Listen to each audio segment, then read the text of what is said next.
सीधा प्रखंड में नंबर 1 पर आबै छै बेगूसराय जिला कोनो कांड में नंबर 1 पर आबै छै बेगूसराय जिला कोनो कांड में।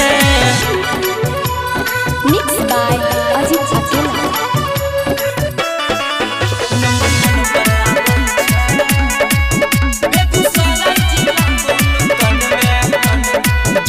लगई बेटा करबो बात प्यार से यहाँ के बच्चा बच्चा खेले हथियार से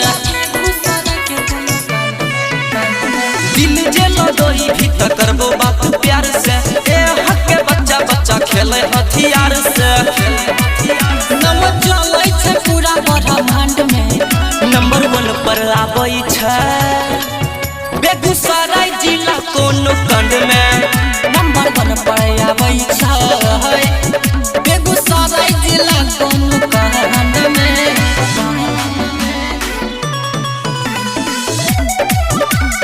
मिक्स बाय अजीत अकेला।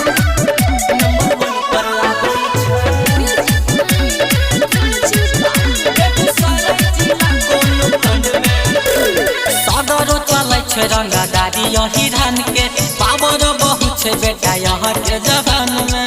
रे बेटा सुधर गो सगरो चलै छै रंगदारी यही धान के पावर बहुत छै बेटा यहाँ के जवान में।